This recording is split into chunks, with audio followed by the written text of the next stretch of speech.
Alrighty, back at it on another hike.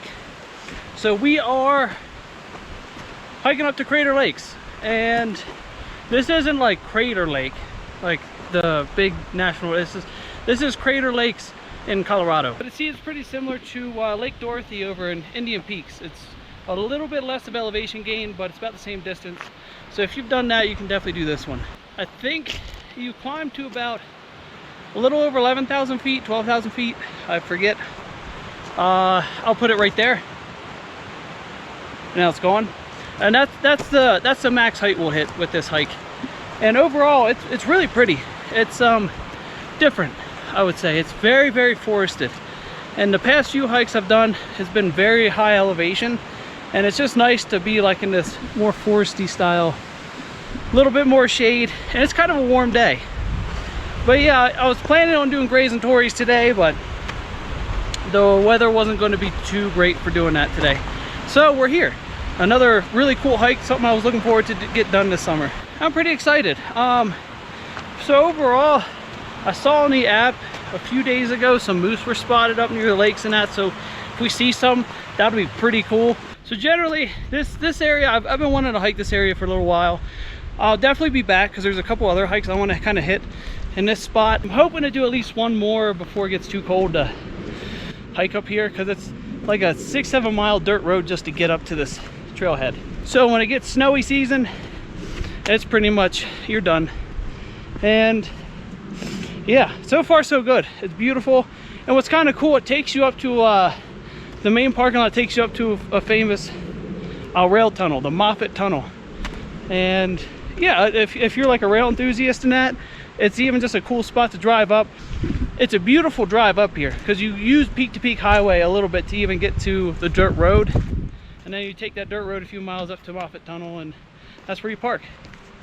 Luckily, this place has a ton of parking, which doesn't happen too often for some of these hikes. And it is I was surprised at how packed the lot was, because there's two pretty significant lots to park at. But I'd say generally speaking, you'd probably have a decent chance of finding parking at this one compared to some of the others, or like even going to Indian Peaks where the parking is very limited there. But it also kind of makes it nice because if you get a spot, it's like no people, which is kind of nice too. But I'll stop talking.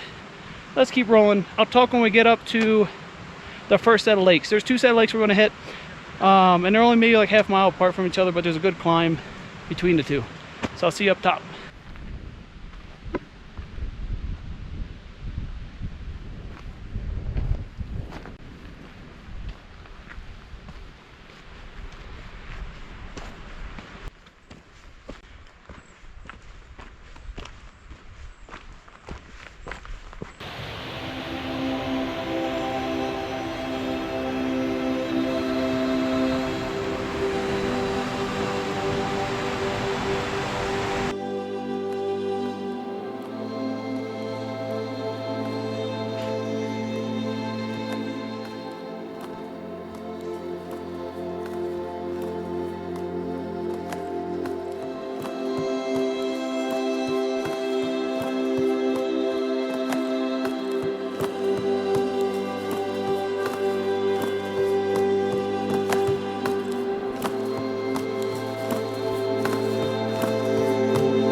Alrighty, now we're back at it.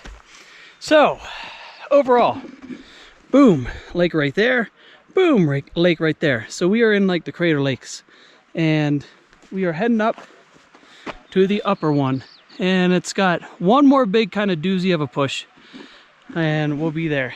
But just beautiful. It is. I don't say this pretty much past few hikes, but it's awesome. Really happy with it though today. There's been zero wind because you're kind of tucked away down in this valley, which is really nice. It looks like this is a big spot for camping. There's a ton of campsites and a lot of people camping up out here, so I guess it's a popular camping spot, which I don't blame people. What a spot, right next to the lake. It's really cool when you're at the lake. There's a bunch of little trout swimming by, like your feet just moseying along, just some trout. We're at like 11,000 feet and it's just, water's cold. It's so cool. But look at all these flowers. Beautiful. They are blooming like crazy. They're probably not coming across real great on this camera, but it is really pretty. And then a field full of green flowers, and boom, cliffs, snow, and a nice little hike up there. So I will talk to you when I get up to the top. I just thought I'd give you a little update, just kind of show you down here. Oh man, it's pretty. It's really, it's cool. I'm excited to see what it's like up here at this next lake. And yeah, so far so good. Let's huff and puff our way up that thing. I'll see you up top.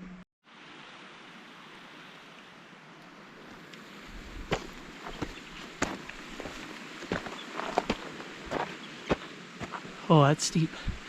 May not look like it, but this is like at least a 30-35 degree angle, maybe 40. It's like when you're hiking up, you're hiking on your toes. Oh yeah, good calf burner. Let's keep on trucking.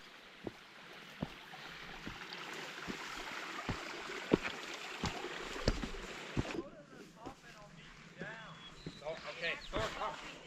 Dude, Thor can't go any further. So.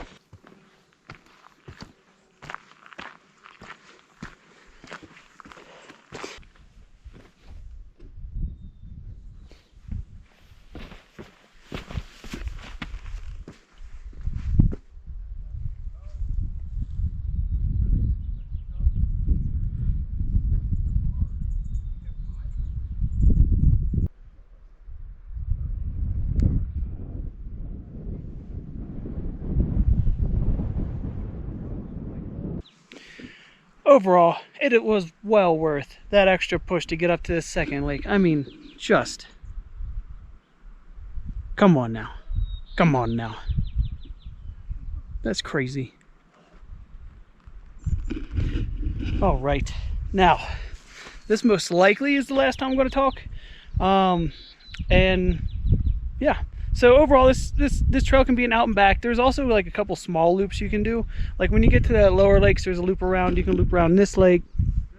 And then also to get up to this second lake, this higher up one, I took the hard trail up, which is pretty much just like up.